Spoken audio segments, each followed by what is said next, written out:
El Señor esté con ustedes. Y con tu espíritu. Lectura del Santo Evangelio según San Marcos. Gloria a ti, Señor. En aquel tiempo Jesús subió a la montaña, llamó a los que quiso, y se fueron con él. A 12 los hizo sus compañeros, para enviarlos a predicar, con poder para expulsar demonios.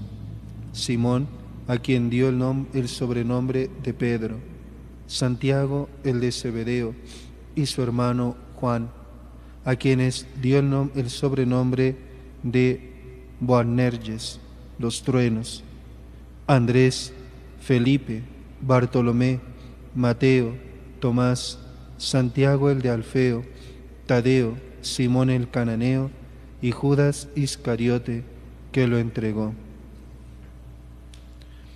Palabra del Señor. Gloria a ti, Señor Jesús.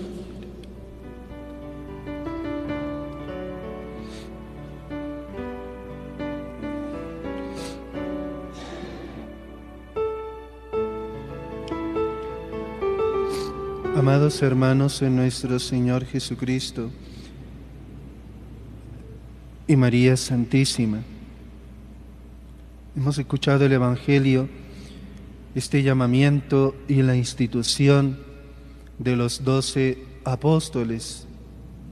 Subió al monte y llamó a los que él quiso, y ellos fueron con él, hacia él, según la expresión de la palabra griega, ¿no? Es decir, fueron ir alejándose de uno hacia otro. Qué bonito, ¿no? Dejándose uno mismo para ir hacia otro, hacia este otro con mayúscula, Jesús. Eso es la vocación, ¿no?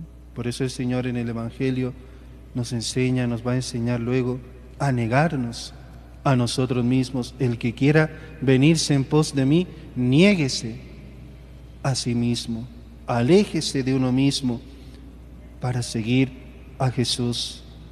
Subió al monte, acontecimiento tan trascendental tiene lugar en una montaña. En la Sagrada Escritura es el escenario en soledad y separación apto para las comunicaciones de Dios. Es el lugar de la proximidad de Dios. Por eso Jesús muchas veces subía al monte a orar, a estar a solas con Dios. Llamó a los que él quiso.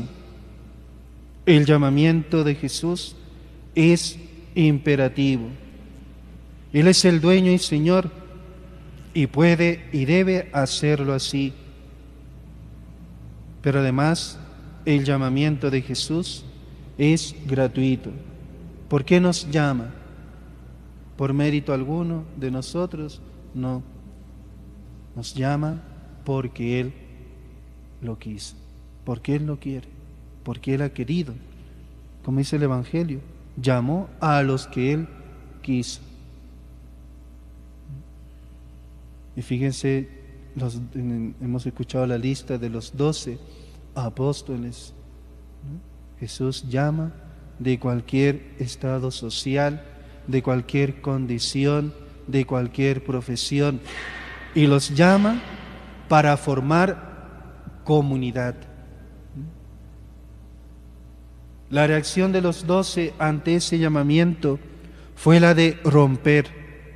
Rompieron con todo, volvieron la espalda a todo lo que hasta entonces estaban haciendo.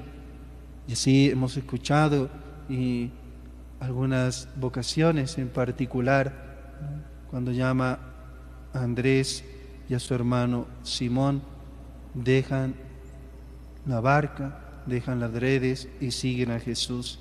Así también Juan y su hermano Santiago dejaron las redes, incluso dejaron a su padre, el Zebedeo, para seguir a Jesús.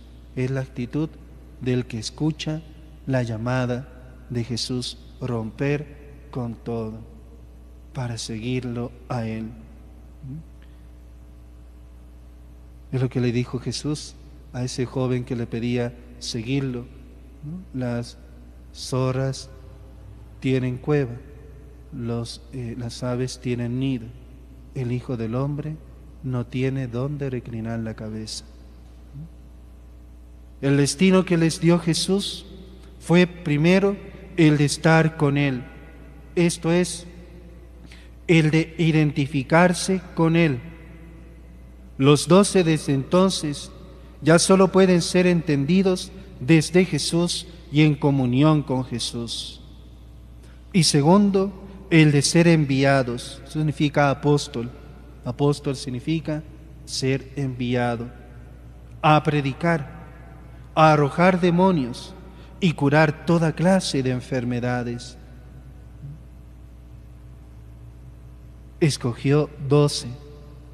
12 fueron los patriarcas que fundaron la plenitud del pueblo de Dios. Y Jesús, al poner al frente de su iglesia 12, nos dice que Él funda la plenitud del pueblo de Dios verdadero, que es la iglesia. Y la tarea de estos 12 apóstoles es continuar la obra de Jesús, perpetuarla.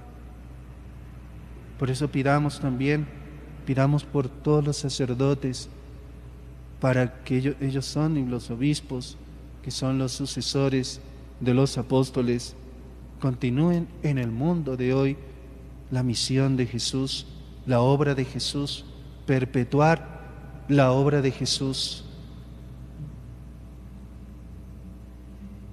El modo como los 12 ejercerán su destino es siendo ejemplo vivo de Jesús y siendo autoridad jerárquica bajo una sola cabeza, como principio de pluralismo y unidad. Pluralismo en la unidad. Por eso en la iglesia hay varios carismas, pero todos en la unidad. Y fíjense, en esta semana, siempre en todos los años, del 18 al 25 de enero, se celebra precisamente la Semana de la Unidad de los Cristianos, para que todos los cristianos de todas las confesiones puedan unirse y se haga realidad aquello que Jesús decía en el Evangelio de San Juan, ¿no? Habrá un solo pastor y un solo rebaño. Esa petición que hace Jesús a su Padre, de que todos sean uno, como tú y yo somos uno, ¿no? Que todos sean uno, ¿no? Pidamos por la unidad de la iglesia, por la unidad de todos los cristianos, bajo una sola cabeza. Entonces es importante, esa unidad solamente va a ser factible si hay una autoridad. Si no hay autoridad, no hay unidad. Bajo una sola cabeza. Y por eso cuando se pone la lista de los apóstoles en los evangelios, aparece en primer lugar, no porque se ponga en primer lugar, tiene un significado. Aparece en primer lugar Simón Pedro, ¿no? Lo indica San Marcos al subrayar que Simón fue elegido, el primero, y que Jesús le puso el nombre de Pedro, en arameo roca, piedra, es decir, de cimiento firme sobre el que asentar su iglesia, es decir, de autoridad, ¿no? Por eso pidamos para que se logre esto tan deseado por Jesús, por nuestro Señor Jesucristo, la unidad de todos los cristianos, pero bajo la autoridad que Él mismo puso también en su iglesia.